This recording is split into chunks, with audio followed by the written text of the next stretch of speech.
Iran Israel সংঘাতের জেরে গোটা মধ্যপ্রাচ্য জুড়েই তুঙ্গে উত্তেজনার পারদ। পাল্টাপাল্টি হামলা যে কোনো সময় যুদ্ধের রূপ নিতে পারে বলেও আশঙ্কা তৈরি হয়েছে।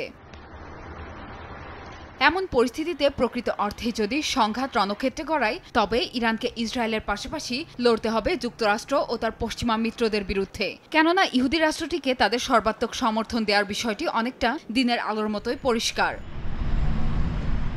এমন পরিস্থিতিতে নিজেদের অবস্থান আরও শক্তিশালী করে আটঘাট বেঁধে মাঠে নামছে ইরান। এই তৎপরতার অংশ হিসেবে এবার রাশিয়ার সঙ্গে সম্পর্ক আরও জোরদার করছে রাইসি প্রশাসন।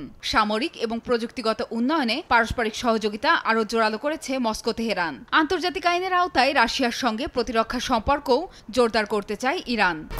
1, 2, 3 ঢাকায় জমি জিতে নিন 100% ক্যাশব্যাক সহ 20 কোটি টাকার পুরস্কার।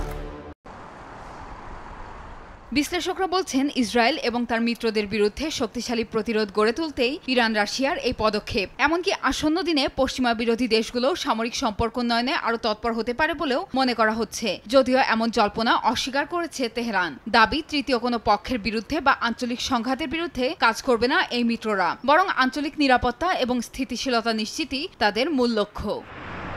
প্রিয়াঙ্কা চক্রবর্তী, সময় সংবাদ।